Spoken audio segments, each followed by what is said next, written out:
유지 원리. 일단 크게 이제 이 항상성 유지하게끔 하기 위해서는 우리가 어제 지난 시간에 배웠던 자율신경계와 그리고 호르몬이 함께, 그죠? 자율신경계와 호르몬이 함께 항상성이 유지될 수 있게끔 조절을 합니다. 도와줍니다. 항상성이 유지될 수 있게끔 도와주는데, 일단 첫 번째로 호르몬의 특성 먼저 잡고 갈게요. 첫 번째, 호르몬은 여러분의 몸에서 만들어진 여러 화학물질입니다. 근데 그 화학물질이 다양한 각각으로 생리적인 기능을 조절해 주는 거야. 근데 그 호르몬이 어디서 만들어지냐? 일단 내분비샘에서 합성이 되죠. 그리고 그 내분비샘들이 여러 덩어리야. 내분비샘이 여러 개가 있고, 그 내분비샘에서 만들어졌던 각각의 호르몬들이 혈액을 통해 흘러가잖아. 어디? 표적기관에 가서만 기능을 수행해. 그래서 기능 수행. 오케이? 내분비샘. 그러면 이 내분비샘과 또 뭐가? 외분비샘이라고 하는 게 있는데, 이 두 개 좀 구분할 필요는 있어. 기본 상식적인 수준에서. 외분비샘은 우리 몸 바깥의 공간으로 뭔가를 분비시키는 걸 그걸 외분비샘이라고 하겠지. 내분비샘은 그 세포 덩어리들이 있으면 이 세포 덩어리를 감싸고 있는 모세 혈관이 있고, 그 세포 덩어리에서 이 내분비샘에서 만들어진 그 특정 호르몬들이, 얘에 만들어졌던 특정 호르몬들이 이 혈액에 실려져 가지고 이동되어서 기능을 하는 거고요. 모세혈관에 감싸져 있어서. 근데 외분비샘은 그렇지 않아. 외분비샘은 이렇게 특정 공간, 분비관이 있어. 특정 분비관. 그래서 이 분비관을 구성한 여러 세포들이 이렇게 있었겠지. 분비관을 구성한 여러 세포들이 이렇게 있었을 거고, 여기에서 만들어진 물질이 여기 또는 여기에서 이렇게 모여졌다가 이 공간에서 분비돼서 작동하는 건데, 이게 우리 몸 바깥 공간이니까. 그래서 특정 분비관이 있다라는 표현을 쓰면 호르몬하고는 맞지 않아. 특정 분비관을 통해서 분비가 된다라고 하는 건 이건 외분비샘에 대한 설명이니까. 오케이? 내분비샘에는 특정 분비관에 뭐 쌓여졌다가 분비된다는 그런 거 없어. 내분비샘, 호르몬 같은 건. 그런 특정 분비관이 있다라는 표시들에 해당하는 외분비샘들이 무엇이 있겠냐? 일단 눈물샘. 눈물, 우리 몸 바깥 공간으로 분비가 되잖아. 그죠? 땀, 우리 몸 바깥 공간으로 분비가 되지. 그죠? 침, 그리고 소화샘, 그죠? 위샘이나 소화샘들도 여러분의 입, 식도, 위, 소장, 대장, 항문들 있죠? 우리 몸 바깥으로 분비되는, 그죠? 걔네들 우리 몸 바깥 공간입니다. 지금 안이 있잖아요. 안이에요. 화장지 두루마리 심지처럼 뻥 뚫려져 있어요. 그죠? 뻥 뚫려져서 우리 몸을 지나가는 것 뿐이고, 이 지나가는 동안 소장이라는 장소를 거치면서 소장을 둘러싸고 있는 모세혈관 안으로 특정 영양소가 다 소화된 다음에 흡수가 되어야 우리 몸 안으로 들어오는 거지. 소장 거쳐, 대장 거쳐, 항문 거쳐서 나가버리면 바깥 공간에서 바깥으로 그냥 통과돼서 나가버리는 거야. 그래서 여러분의 소화기는 외분비관이고 뻥 뚫려져 있는 우리 몸 바깥 공간에 있습니다. 입식도, 위, 소장, 대장, 항문. 그래서 소화샘들도 그 바깥 공간으로 소화 효소들을 만들어서 분비하는 것이기 때문에, 그죠? 우리 몸 바깥으로 분비가 된다라고 보시면 되겠어요. 오케이? 그래서 특정 분비관이라고 하는 것들은 얘네들이야. 그러니까 호르몬하고 관계가 없어. 네? 호르몬하고 연결지었을 때 헷갈리지 말라고 지금 설명한 거야. 호르몬하고 관계가 없는 것들은 얘네들은 특정 분비관하고 분비된 우리 몸 바깥 공간이니까 외분비샘들이야, 얘네들이. 너네들은 외분비샘. 그죠? 그리고 또 전반적인 호르몬의 특성, 굉장히 피로할 때 치고 빠지고를 잘해. 잠깐이라도 소량이 짠 나오면 굉장히 결정적이고 드라마틱한 기능을 수행해줘. 근데 너가 기능을 다 수행한 것 같아. 그럼 그 결과가 상부에 보고돼서 야, 이제 너 그만 꺼져 라고 해서 전체적인 흐름이 조절돼. 굉장히 미량으로 그 기능이 작동됩니다. 그 미량으로 특정한 시그널 때만 나와서 기능을 할 수 있도록 조절이 되는데, 그게 조절되지 못하면 과다 증상이나 또는 부족 증상, 결핍 증상 같은 것들이 생겨요. 돼요? 오케이? 과다증이나 결핍이 생긴다는 거. 그 다음 세 번째, 자, 전반적으로 종특이성이 없어요. 자, 종특이성이 없다는 표현은 종을 디테일하게 구별하지 않는다. 어디 안에서? 척추동물 안에서. 소, 돼지, 서로 다른 종이죠. 교잡이 안 되잖아요. 서로 다른 종이야. 근데 소의 몸에 있었던 인슐린을 꺼내서 돼지한테 주사해도 인슐린과 동일한 기능을 수행한다고. 보통 내 몸에 없던 거가 들어오면 그걸 우린 병원체로 인식해요. 그걸 우린 항원이라고 하거든요. 내 몸에 없던 거가 뭔가가 우리 몸에 들어왔어. 그럼 항원으로 인식해서 이런 디즈랜드 죽어! 이렇게 막 싸우는 작업을 한다고요. 우리 몸의 면역계가. 근데 그렇게 작동하지 않아. 호르몬만. 일부 몇 가지의 대부분의 호르몬들. 그래서 종 특이성이 없더라. 종을 구분하지 않더라. 항원으로 작용하지 않더라. 이렇게 표현합니다. 항원으로 작용하지 않더라. 그래서 전구하지 않는 특성들을 갖고 있다. 그 다음 이거 아까 표적 기관에 가서만 기능을 수행한다라고 하는 건 혈액혈통에 가다가 즉 여러분의 내분비샘들이 여러 개야. 갑상샘도 있고, 그죠? 뇌하수체도 있고, 그죠? 이자도 있고, 부신하고, 뭐 이렇게 정소단소 같은 아주 많은 다양한 내분비샘들이 있는데 우리 몸의 혈액은 심장의 펌프질에 의해서 계속 끊임없이 돌고 계속 순환하고, 그죠? 계속 돌아다니잖아요. 그죠? 그래서 어느 순간의 고속도로에서는 이렇게 생긴 호르몬, 이렇게 생긴 호르몬, 이렇게 생긴 호르몬들이 있을 거라고. 그죠? 근데 공통의 고속도로를 달리고 있다라고 하더라도 어떠한 장소는 이렇게 생긴 모양의 수용체를 가지고 있어서 오케이? 얘네 여러 호르몬들 중에 이렇게 뾰족하게 생긴 삼각형 호르몬만 입체 구조가 맞기 때문에 들어가서 작동하는 거야. 여기 안에 동그란 거나 네모나 별표는 못 작동해. 오케이? 그래서 표적 기관에 가서만 기능을 수행하는 거가 그 표적 기관이 특정 호르몬에 대한 입체 구조가 딱 맞는 수용체를 갖고 있기 때문에 표적 기관에 가서만 기능이 수행되더라 라고 하는 것을 알고 계셔야 돼요. 오케이? 여러분 인슐린 글루카곤 들어봤었죠? 인슐린과 글루카곤. 인슐린이나 글루카곤이 이자에서 만들어져요. 만들어지는 장소, 만들어지는 곳이 내분비샘이야. 그죠? 이자에서 만들어지지만 이자에서 작동하진 않아요. 얘네가 작동해주는 장소는 어디예요? 간이에요. 간. 얘네들이 작동하는 장소는 어디다? 간이라고. 그래서 간에 인슐린이나 글루카곤들은 이런 여러 형태들보다 이 간 자체가 이런 뾰족한 모양의 수용체, 인슐린을 인식할 수 있는 이 수용체를 갖고 있기 때문에 인슐린과 글루카곤들이 그 안에 들어가서 작동하는 거고, 다른 장소는 저렇게 뾰족한 모양이 없어. 동글동글하거나 뭐 네모네모하거나 이러기 때문에 들어가서 작동은 못하더라. 거기에 맞는 입체 구조를 갖는 호르몬들만 들어가서 작동하더라. 그 말이에요. 오케이? 그래서 표적 기관에 가서만 기능이 수행된다는 것, 얘를 줄여서 기관 특이성이 있어요 라고도 표현합니다. 기관 특이성이 있어요. 되겠어요? 오케이. 그래서 기관 특이성과 종 특이성이 없다라는 표현까지 설명을 좀 해드려 봤고요. 당연히 호르몬과 신경을 비교하는 표가 있는데, 신경은 뉴런이라는 신경세포에서 정보를 보내면 빨리 온됐던 상태를 또 다시 원래 분국인 업으로 되돌아가줘야 돼. 그지? 원래 보내주고 빨리 원래 상태로 되돌아가줘야 되기 때문에 상대적으로 빨라요. 원위치가 되는데, 그지? 근데 호르몬은 뭔가 물질을 만들어서 혈액을 통해 가가지고 표적기관에 가서 거기서 작동해갖고 작동을 되게 많이 한 것 같네, 이제 그만해라 라고 시그널을 보내갖고 야 이제 그만 줄어들게끔 해줘야 하는 형태로 가다 보니까 상대적으로 느려요. 그쵸? 신경세포보다는 그 작동의 범위가 지속적이고 상대적으로 느리다라고 하는 것까지 인지하고 가시면 될 것 같아요.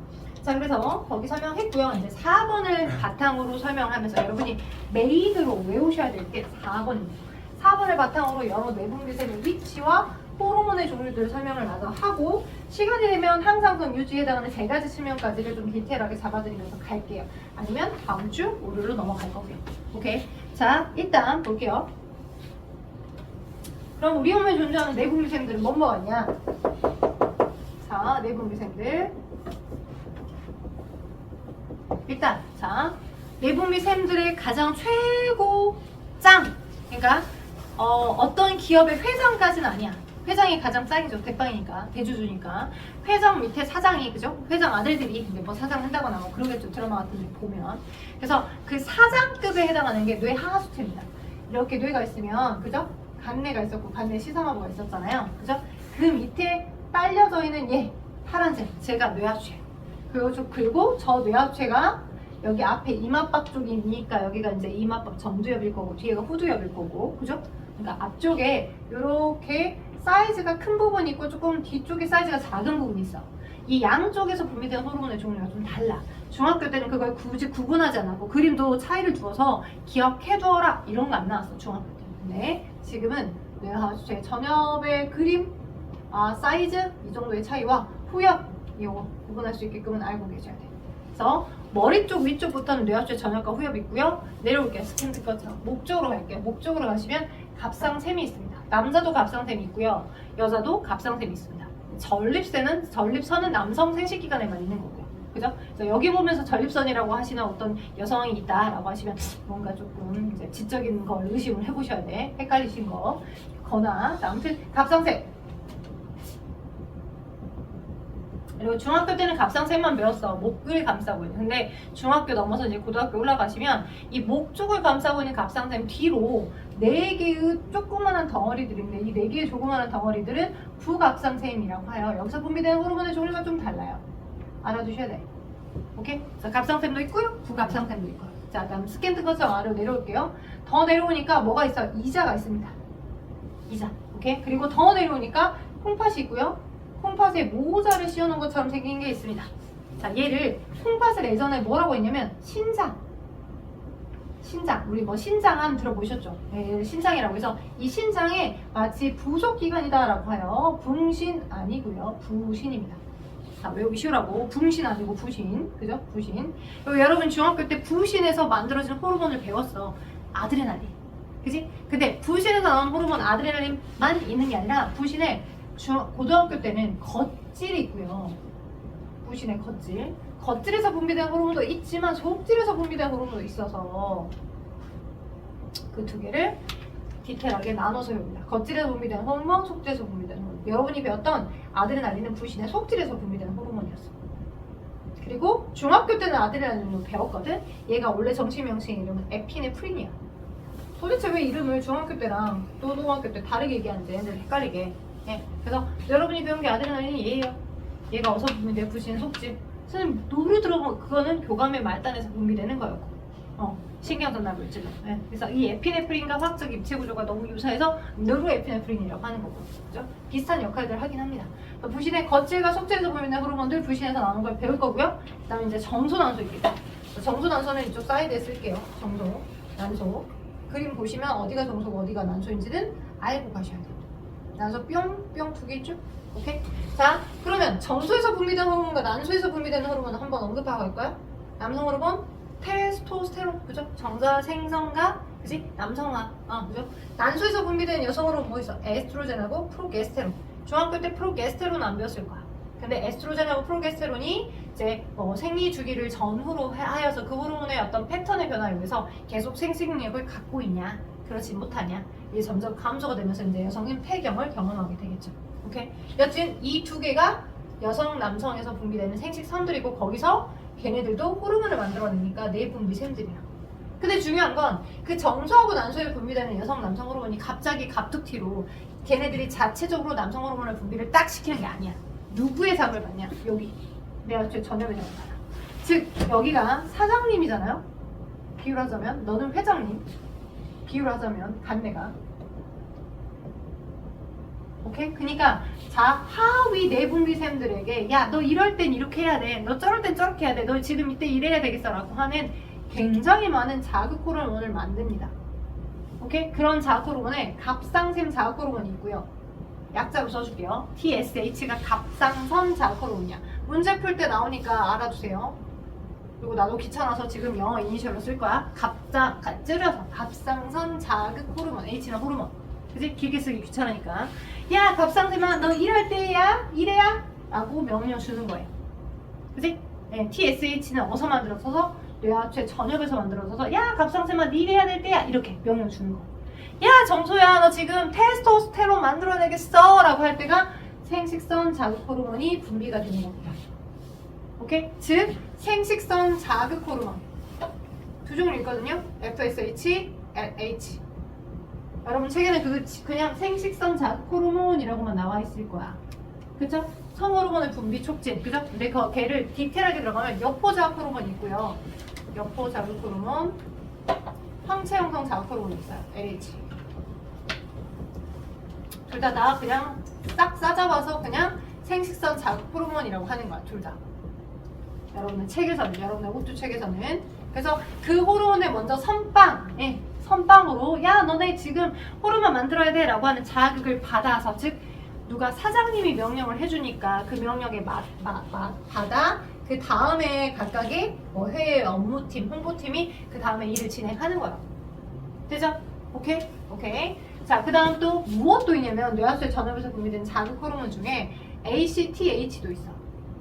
여러분 책에는 그게 부신 겉질 자극 호르몬이라고 나왔을 거야. ACTH. 부신 겉질 자극 호르몬, 부신 황체 형성 자극 호르몬, 여포 자극 호르몬. 오케이? 준혁 어디가 안 보이냐? FSH 여기 여포 자극 호르몬. 오케이, 여포 자극 호르몬. LH는 황체 형성 자극 호르몬. ACTH가 여러분 책에 나와 있는 부신 겉질 자극 호르몬. 부신 겉질 자극 호르몬. 부신아 겉질아 니네라고 명령 주는 거야. 오케이, 부신 겉질아 니네라고 명령을 주면 부신 겉질이 알았어요 나 이렇게 하고 쫙 일을 하는 거죠. 오케이, 자극 호르몬들 많이 만들고요. 그 다음에 예전에 어디 여고였던가 이쪽 지능고였던가 기억은 안 나는데 잘 정확하게 고등학교는 기억 안 나는데 요즘은 잘 나오지 않는데 내신 그 서술형 문제에서 나왔던 것 중에 하나가 내분비샘에서 외분비샘을 자극하게 하는 호르몬은 무엇인가 물어본 문제가 있었어. 내분비샘에서 외분비샘을 자극하게 하는 것들 중 그 특정 호르몬의 이름이 무엇인가. 이제 얘기하게 될 것 중에 뇌하초의 전엽에서 분비되는 호르몬 중에 자극 호르몬도 물론 있지만 접분비 자극 호르몬이 있어. 젖샘, 유선, 그죠? 남성 몸에서는 젖이 잘 나오지는 않겠지만 이제 여성은 이제 뭐 호르몬의 분비량의 변화나 어떤 출산이나 이런 것들을 경험하게 되면서 당연히 유선이 자극되어서 계속 젖이 만들어져서 젖이 분비가 되게끔 해줘야 되겠잖아. 근데 얘는 우리 몸 바깥으로 분비된 거지, 젖샘은. 그죠? 그러니까 너가 외분비샘이거든. 그러니까 얘를 지금 물어본 거야, 그 시험 문제가. 내분비샘에서 만들어진 호르몬들 중 외분비샘을 자극하게 하는 호르몬은 뭐냐? 접분비 자극 호르몬. 예전에 얘를 프로락틴이라고 했어. 프로락틴. 오케이? 프로락틴. 그래서 내가 전엽에서 분비되는 호르몬들 중에 접분비 자극 호르몬, 자극 호르몬, 그 외 나머지 뼈나 근육세포의 세포 분열을 촉진시켜서 세포의 수가 늘어나게 하는 생산 호르몬도 있어. 세포의 수 증가. 오케이? 그게 생산 호르몬입니다. 오키도키요. 자, 그래서 전엽에서 분비되는 호르몬 설명드렸고요. 후엽에서 분비되는 호르몬을 조금 설명을 해드릴게요. 내가 후엽에서 분비되는 호르몬은 이게 이제 나중에 그래프 분석 문제에서 많이 나오는데 ADH가 있어. ADH를 다른 말로 항이뇨 호르몬. 오케이? 항이뇨 호르몬 ADH를. 자, 항이뇨 호르몬이라고 하는 게 있고요. 그 다음에 옥시토신 있어요. 옥시크린 아닙니다. 옥시크린은 우리 세정제 뭐 이렇게 옥시크린은 이제 브랜드명 이름이죠. 옥시싹싹 뭐 알듯이. 옥시토신은 얘는 언제냐? 이제 거의 출산에 임박했을 때 아이도 내가 좀 나가고 싶어 라고 하여 자궁 주변의 근육을 수축시키게끔 하고요. 엄마 몸에서도 출산에 임박했을 때 자궁 주변의 근육의 수축 강도가 세지면서 양막이 파열되고 양소가 뿅 터지면서 아이가 나오는 거거든. 그래서 자궁근 수축 호르몬이야. 자궁근 수축 호르몬. 오케이? 누구? 옥시토신은 자궁근 수축 호르몬. 그럼 ADH는 뭐냐? 우리가 이제 디테일하게 나중에 항상성 유지하면서 하겠지만 내 몸의 혈장 삼투압이 어땠을 때? 높았을 때. 오케이? 혈장 삼투압이라고 해서 삼투압이라는 키워드가 내가 고등학교 1학년 때 삼투를 겁나 어려워했던 기억이 나는데 나 삼투 너무 약한데 또 나오네. 이렇게 해서 괜히 이제 쫄려가지고 이제 그 문제를 멀리 해버리게 되면 굉장히 쉬운데, 나름 쉬운데 이게 그렇게 되거든요. 삼투압을 우리가 문제로 분석할 때 좀 편안하게 생각하려면 여기와 여기의 농도 차이라고 생각하면 돼. 그러니까 혈장의 농도 차이가 되게 높았을 때, 즉 쉽게 말하면 삼투압이 높다는 건 농도 차가 크면 여기 저농도했던 물이 고농도로 이동을 가면서 압력이 평형 상태를 이루려고 하는 물의 이동이 더 크겠잖아. 저와 고의 여기와 여기의 농도의 차이가 크면 클수록, 그죠? 그러면 막 저에서 고로 물이 많이 이동하면서 압력이 커질 거라고. 그게 크다는 표현이기 때문에, 그지? 우리의 농도의 차가 되게 커. 혈장 농도가 되게 커. 그만 지금 혈액이 되게 짜. 오케이? 너무 짜서 예를 들어서 여기 혈관 안에 막 나트륨이 겁나 많이 돌아다니고 특정 용질이 되게 너무 많아. 여기 고야. 그치? 그럼 여기 조리세포야. 오케이? 조리세포. 오케이? 그러면 일정 수준의 혈장 삼투압을 유지하고 있어야지만 우리가 혈압과 혈장 삼투압의 차이에 의해서 심장이 프레시해준 그 힘에 의해서 필요한 물질들이 지나가면서 영양소와 산소가 어느 정도 다 여기 운반돼. 그러면 여기 있던 조직세포 쪽에 있던 노폐물이랄지 등등등도 일정 농도급에 따라서 저에서 고로 일정 삼투압을 유지하고 있어야 다시 노폐물을 받아 들어와. 일정 삼투압을 유지하고 있어야. 오케이? 근데 그러지 못하고 여기가 너무 희석되어 있다거나 그러면 농도급에가 없잖아. 그러면 삼투 현상이 안 생기겠지. 너무 물이 많아버리면. 삼투 현상이 안 생겨서 노폐물을 운반 받아오기도 어려울 거고, 그러니까 일정한 그 프레셔를 유지하고 있어야 돼. 농도 900. 근데 내가 막 물을 되게 많이 먹어버렸어. 그럼 삼투압이 낮아지겠잖아. 혈장 삼투압이. 되게 막 짠 걸 먹었어. 그럼 너무 짜져서 농도 900가 너무 커서 너무 많이 또 들어올 거고. 그럼 안 되잖아. 그러니까 일정 삼투압을 유지해야 된다는 의미가 그런 거야. 근데 그것보다 되게 물이 너무 많이 빠져나가면서 여기가 프레셔가 너무 높은 거야. 삼투압 농도차가 너무 커버린 거야. 그러면 소변으로 나갈 뻔한 물이라도 재흡수를 시켜서 일정 혈장의 농도를 유지하게끔 해줘야 되겠지. 그런 거야. 그렇게 할 때 ADH는 수분의 재흡수, 소변으로 나갈 뻔한 물을 재흡수를 시켜서 촉진시켜준다. 콩팥 쪽으로 나갈 뻔한 물을 다시 우리 몸에 혈관 쪽으로 재흡수를 시켜줘서 혈장 삼투압이 높았던 게 낮아질 수 있게끔 해주는 게 ADH 역할이에요. 항이뇨 호르몬. 이뇨, 오줌이 되는 걸 막는다라는 의미야. 오케이, 여기 한번 좀 잡아들어봤어. 그래서 뇌하초 전엽과 후엽을 좀 설명해 드려봤고요. 그 다음에 이제 여러분이 이제 어차피 혈당량 유지하면서 배울 거니까 이자를 좀 먼저 설명할게요. 중학교 때 배웠던 인슐린과 글루카곤이 이자에서 만들어지는데, 이자라고 하는 이 조직 장기에 대해서 추가적으로 많이 물어보는 것 중에 하나가, 이자는 자, 이자에서 소화 효소 만듭니까 안 만듭니까? 소화 효소 12장. 중학교 2학년 때 배웠다. 수정 입구가 12장. 그죠? 이자도 이자관이라는 게 있어서 이자에서 만들어냈던 특정 아밀레이스, 트립신, IPS와 같은 소화 요소들을 이자관을 통해 시비안쪽으로 분비시켜서 음식을 소화하는 데 도와줘요. 오케이? 아밀레이스, 트립신, IPS와 같은 거. 얘는 소화 요소야. 아밀레이스, 트립신, IPS. 한 글자씩만 쓸게. 얘는 소화 요소야. 소화 요소니까 얘는 어떤 역할을 하는 거야? 내분비샘, 외분비샘. 뭐야? 외분비샘. 우리 몸 바깥 공간으로, 즉 12지장이라는 우리 몸 바깥 공간으로 특정 소화효소 아밀레이스, 트립신, IPS를 만들어서 모아두었다가, 여기 있는 세포들이 모아두었다가, 그죠? 네, 이자관을 통해서 보내주는 거야. 그러니까 이자관을 통해서 뭔가 나가는 거, 이 이자관은 뭐라고? 얘는 외분비관이야. 이거 예전에 수능 문제에서 비슷하게 나왔어. 몇 년 전에. 그래서 많이 틀렸어, 친구들이. 특징에서. 그러니까 이자관은 외분비관이야. 내분비샘 아니야. 근데 그럼과 동시에 이 이자를 둘러싸고 있는 또 다른 뭐가 있어? 세포 덩어리가 있어. 여기 안에 또 다른 세포 덩어리. 근데 그 세포 덩어리를 발견한 사람이 그 사람의 업적을 따서 그 사람 때문에, 그 사람 덕분에 인슐린과 글루카곤의 역할을 알아냈거든. 그래서 얘네들을 감싸고 있는 이자를 감싸고 있는 이 모세혈관 쪽으로 특정 물질을, 이 여기서 만들어진 물질들을 만들어서 여기다 분비를 시켜주거든.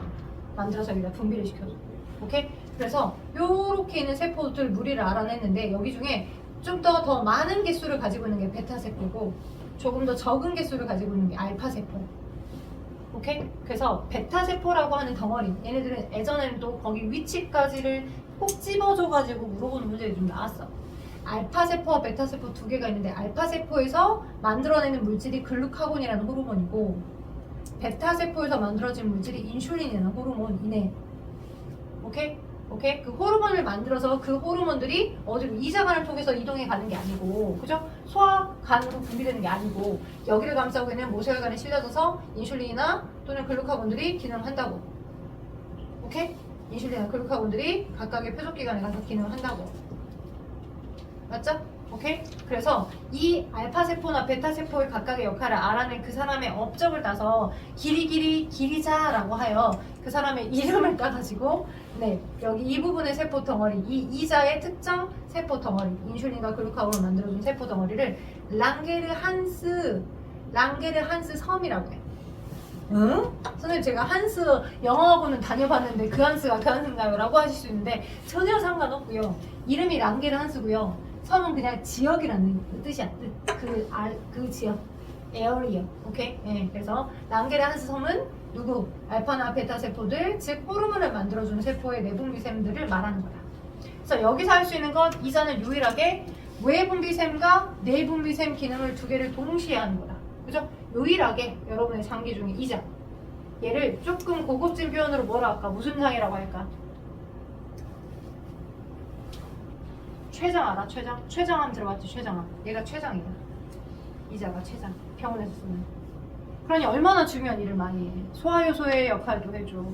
혈당량을 조절하게끔 해주는 호르몬 인슐린 글루카곤을 만들어줘. 거기 암세포가 생겼대. 그래서 거기에 있던 기능들을 못해.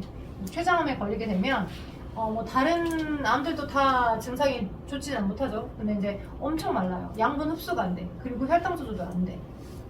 이런 형태들이 보여요. 그래서 아무튼 이자입니다. 이자가 뭐와 뭐 외분비샘과 유일하게 외분비샘 기능과 동시에 내분비샘 기능까지 같이 가지고 있는 여러분의 장기입니다. 굉장히 사랑해줘야 되는데 근데 통증을 갖고 있는 통점이 없어요. 그러니까 몰라요. 이자에 뭔가 있을 때 내부 장기에 무조건 통점이 다 있는 건 아니에요. 그래서 뭐 CT를 촬영한다거나 뭐 MRI 되게 깊숙이 있어. 초음파로상으로도 잘 안 보여. 그러니까 단면을 잘라가지고 엑스레이로 주사 이제 빛을 비춘다는 거야. 사람을 조사한다는 게 아니야. 이렇게 막 단면을 막 이렇게 단층 촬영해서 걔를 3D로 영상화 시켜야지만 이자에 혹시라도 이런 뭐 문제가 있는지가 관측이 되는 거라 쉽게 예후가 보이지는 않아요. 오케이. 그래서 그런 형태더라. 자, 아무튼 인슐린은 혈당량을 어떻게 줬어? 혈당량을 낮춰줬어. 그래서 식후에 많이 분비되는 게 인슐린이었고 이 글루카곤은 반대로 에너지원이 되게 많이 필요할 때 그지 혈당량을 높여주는 기능을 수행했어. 혈액에 돌아다니는 포도당을 높여줘. 내 몸에 저장되어 있던 것들을 잘라다가 높여줘. 그래서 혈당량 높여주는 거 글루카곤이 있었고 여러분이 중학교 때 배웠던 누구도 부신의 속질에서 분비되는 에피네프린 얘도 오케이 동시에 글루카곤 친구야. 표적기관이 너도 간이거든 똑같이. 표적기관 동일하게 간이야. 간에 가서 저장됐던 다당류, 저장성 다당류가 누구예요? 다당류인 포도당을 겁나 뒤지게 많이 저장해 놓는 저장 다당류가 글리코젠입니다. 간에 저장되어 있거든요.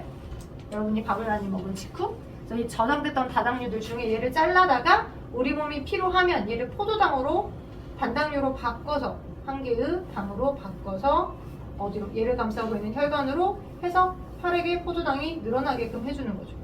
이게 글루카곤의 역할 그리고 아드레날린의 역할. 오케이 반대로 인슐린은 혈액의 포도당이 겁나 많이 뒤지게 돌아다니고 있어. 너 그걸 못 보겠어. 야!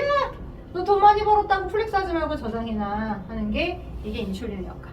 그래서 오히려 인슐린은 글리코젠의 합성이 늘어나게끔 해주는 거예요. 그죠? 포도당이 글리코젠으로 간에다 저장되게끔 해주는 거니까. 맞죠? 오케이. 그래서 다음 시간에는 지금 거진 다 설명했는데 내가 까먹을 수 있으니까 부신에 겉질에서 분비되는 호르몬과 그 다음에 부갑상샘, 갑상샘에서 분비되는 호르몬만 3가지만 잡고 그 다음에 추가적으로 항상성 유지의 원리와 그죠? 여러 가지들을 볼 수 있도록 설명해 달라고 제가 메모를 적어놓을 테니까 합시다. 자 그럼 오른쪽 한번 봐봐. 거진 다 설명은 했는데 약간 남긴 했거든요. 약간 남긴 해서 제가 숙제를 어딜 내드릴 거냐면 여러분은 거길 내드려야 될 것 같아요. 62쪽 있죠? 62쪽 우리 지금 신경을 설명했잖아요. 62쪽 수능 2점짜리 문제에서부터 그죠? 65쪽에 8번까지랑 8번까지 그리고 방금 그 호르몬을 전체적으로 좀 잡긴 했는데 약간 몇 개는 빠졌잖아요. 근데 내용 좀 읽어보셔서 69쪽까지 그죠? 69쪽에 해당하는 개념 확인 문제 1번부터 9번까지만 그죠? 약간 설명하면서 음성 피드백도 살짝 설명은 하긴 했으니까 한번 읽어가지고 풀 수 있는 데까지 해서 다 완성해 오시면 좋을 것 같아요. 신경계부는 당연히 다 풀어오셔야 돼요. 그죠? 제가 일부러 속도를 내고 있는 것 중에 하나는 여러분에게 이제 나중에 기회가 되면 우리가 지금 거기 소화순환 호흡에서 약간 미리 스킵했잖아요. 시간이 되면 거기도 좀 디테일하게 내용을 잡아드려야 하기 때문에 열심히 부지런히 나가고 있는 거여서 혹시라도 이해가 안 된 부분 있으시면 제게 더 카톡으로 물어보시고 우리는 여기까지 합시다. 숙제해 와주세요. 네. 뿅! 퇴근하십시오. 퇴근.